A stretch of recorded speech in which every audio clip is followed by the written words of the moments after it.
این آدمان برای پیشگیری نمودن سیل به این ساحل دریا آمدند. توسط حشر با گذاشتن این گونه لینچه‌های از خون پر کرده شده پیش روی سیل رو گرفتنی هستند. ساکنان دهه به نام حسن قربانوف جماعت دهات توگرک ناحیه ووسه رو سالهای اخیر سیل آرام نمیگذارد. همین در جایی که حاضر ایستادگیم در همین لای سنگو ایستادگیم چخلی کنیم سنگو میبینیم کمازو اوجا بر کرده ایستان در همین مساحت در همین جا 24 گکتار زمین بود. از همین 24 گکتار زمین حاضر همگی 6 گکتار زمینش با خمانده است خلاص. همین 6 گکتار هم در حالت فوق‌العاده در حالت خطرناک است که هر یک لحظه او بلند شود حاضر بالاتر اگر بریم یک کیلومتر استر بریم او همین کنده آورده است. دیگر عید خانو همین میگه که از همین جایی که زمین بودن او در مسافت 500 تا 600 متر سینی ایسن اومده زمین کندوار سینی قشلوق اومده شده. عید دیگر خیف دیگر در همین قشلوق دیگر نیست. حقیقت ما شکرانه میکنیم که همین ما شکرانه میکنیم که تلفات جانی در همین سال نشید نه که تلفات اقتصادی به حد ضرر کلان رسوند. سیل نه تنها زمین ها به دهه ها در آمده خانه و حولی ها رو ویران کرده است. در این حولی مدامین میر حکیموف زندگی دارد. مدامین شغلش دهخانی است. از درآمد حاصل زمین نزد حولیگیش زندگی اهل اویلش رو پیش میبرد. سال 2014 هم زمینش همین گونه پر از همه گونه محصولات های کشاورزی بودند. سیل به حولی او در آمده زمینش رو از لایقه پر کرد، حاصل زمینش رو نابود ساخت. همینجا در حقیقت 3 ریاد لیمون 55 تا لیمون داشتیم. همین در وقتی همین آب زدن 70 سانتی متر پاک زدای لیلقمون دیگه خیلی استفاده کردن نتونستیم. بعد یه چی کردن ایسرکه با اینجا خود شکر خدا با ایسرکه لیمون رو واستنامید کرده. از چنین حالت ساحل این دریا و طرز زندگی ساکنان این دهه مقامات اجرایی حکومت دولتی ناحیه ووسه و کمیته حالت‌های فوق‌العاده و مدافع گرجدانی با خبر هستند. ناحیه ووسه بین دو دریا یاقسو و قزلسو جایگیر است. سال 2017 هم بارشات برف و باران زیاد به قید گرفته شد. خطر فرآمدن سیل اکنون از احتمال دور نیست. عموما سده‌های خراب گشته در حدود ناحیه ووسه خیلی زیادند. سر کرده از جماعت خدای رجب و دهه‌های پوشیانو که هستند کفترخانه و همه موضع‌های خراب گشته در حدود ناحیه ووسه چی ساحل دریای یاقسو و چی ساحل دریای سرخاب خیلی زیاد هستند. عموما حالت هم تشویش‌آور گفتن ممکن است. دریای دیگری که از ناحیه ووسه می‌گذرد این قزلسو است. در این قسمت آن را سرخاب نام می‌برند. آبش پر از گل بوده رنگش سرخ می‌نماید. سیل از ناحیه‌های بلجوان و خوالینگ از همین موضع می‌گذرد. سال گذشته صدها گکتار زمین‌های کشاورزی جماعت دهات به نام میرعلی محمد علیف را شسته برده است.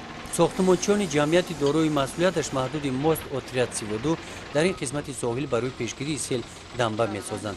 موافق لایحه ساختمانچیان مجرای دریا را تغییر داده برای به زمین کیش تبدیل دادن زمین‌های نو شرایط فراهم می‌آورند. قیده ما از 3 کیلومتر عبارت است. این ما زیاده از 2 کیلومترش رو به انجام رسوندیم. با اینا کار کردیم. خیلی تکنیک ها را ببینیم.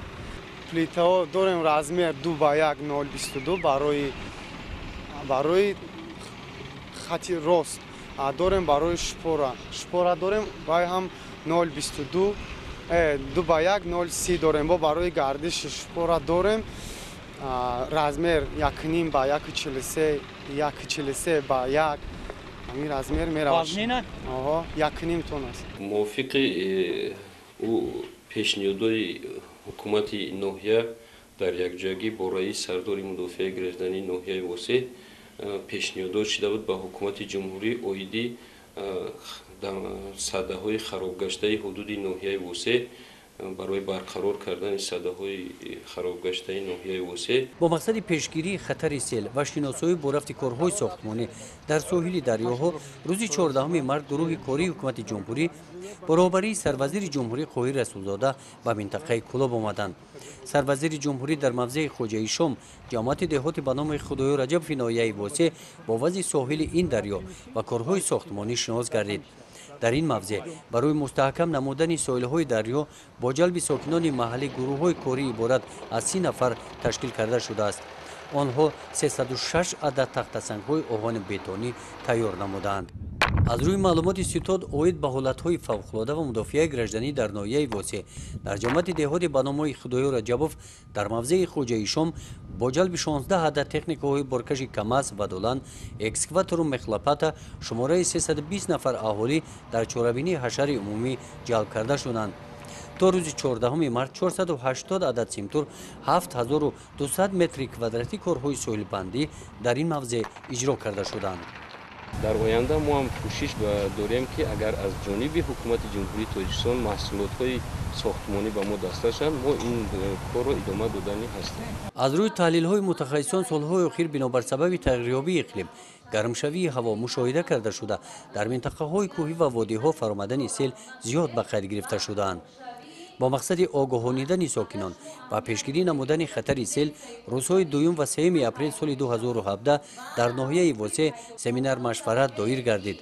در این سمینار مشورت نمایندگان مقامات‌های دولتی و مدافع گرجدانی از ولایت‌های مختار کوهستانی بدخشان ناحیه‌های منطقه کلوب اشتراک نمودند. سمینار مشورت با دستگیری تشکیلات‌های بین‌المللی و جلب کارشناسان گذرانیده شد. متاسفانه عین حال خیلی مشکل می باشد معین نمودنی درجه همین آفت طبیعی و همچنین پیشگویی کردن آفت طبیعی. عین حال برای دریافت راه حل این مشکلات این سراول گذراندن آن همین مانیتورینگ ها نظارت ها خیلی مهم می باشد که در اساس این مانیتورینگ ها در دست ما علاقه معلومات های خیلی مهم دسترس می باشند که در اساس آن همین معلومات ها ما علاقه یک تصورات معین پیدا کرده می توانیم که کدام حالت به عمل آمده ایستاده است در وابستگی با آبخیزی ها. Dat Lucenië, het hydrometeorologische Danië, is Polsewat, kosmiczki informatie od kosmiczki Snimok, strooit des katastrofy با hydromorfologie. با استفاده عاقلانه رسم و معلومات‌های از کیهان گرفته شده امکان داریم که مسئله از کجا کار آغاز کردن را حل نماییم.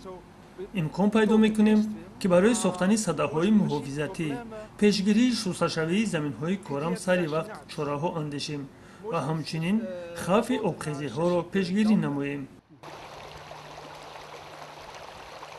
در جامعه دهاتی به نام خدای رجب فی ناحیه واسه این موضع در شفت دهه خوجه شام روی اساسی سیلگذر می باشد.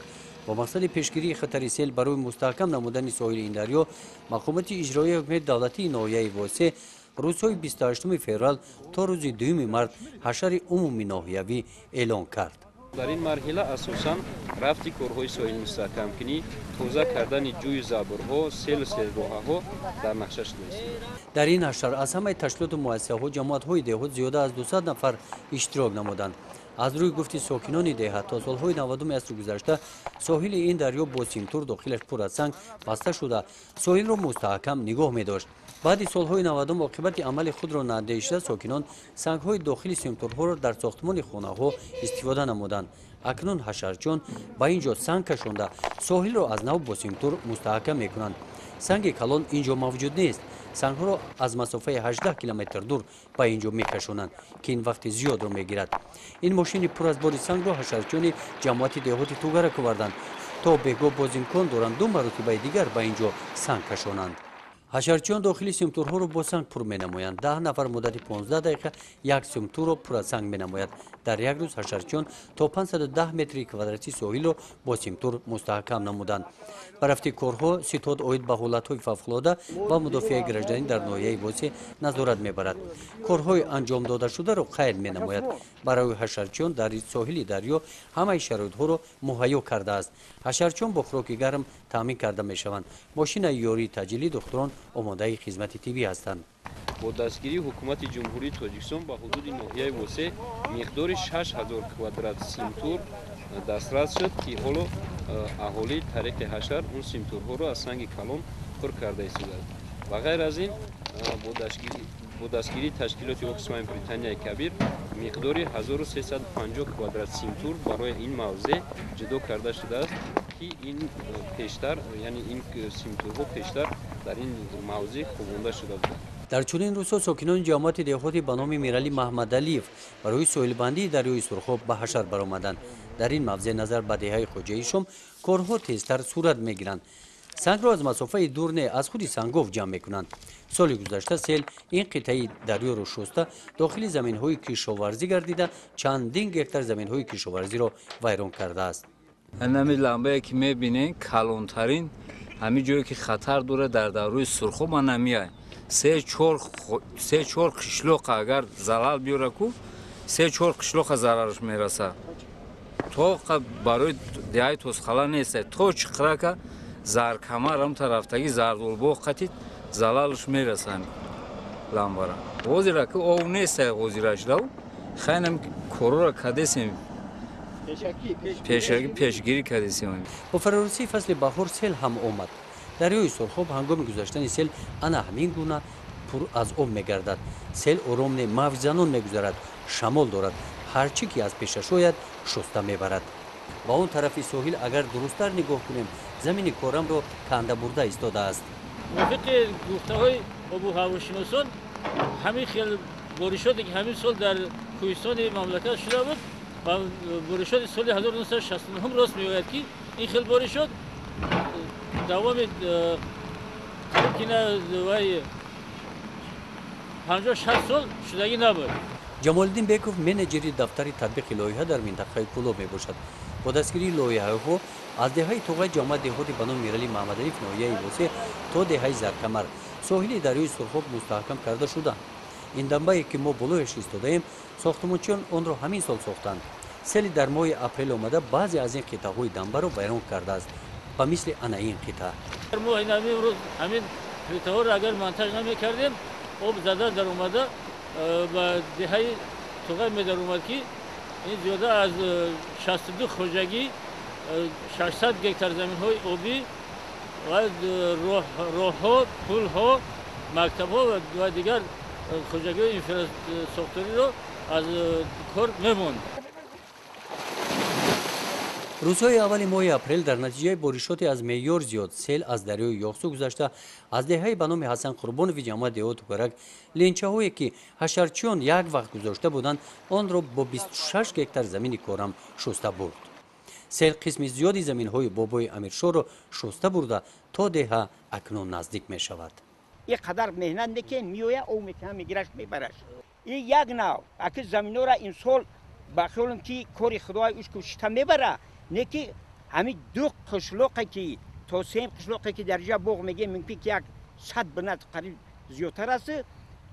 لرخوبی میگیم حاضر ده حسن قربان هم گرفته است نامگذاری کرده شده قریب 400 اهالی زیاد داره 400 اهالی شبکه ایده 700 اهالی شبکه اما اگر بالای او بریم اگر بینیم همین او کم ترک اگر بلندی او 6-7 متر شوه عجب نباشه که بر روی همون سنگو همین برآمده قشلاق زیر کنه همین قدر آدم به خانه و در موندنش میگه. طبق مشاهده ها معین کرده شد که در اون موضع های آسیب پذیر دریاهای یاخسو و سرخاب کم و بیش شسته شوی دیده می شود. در حال حاضر مجرای آب سیل دریاها در مجرای خود جاری هستند ولی کم و بیش شسته شوی در این موضع ها دیده می شود.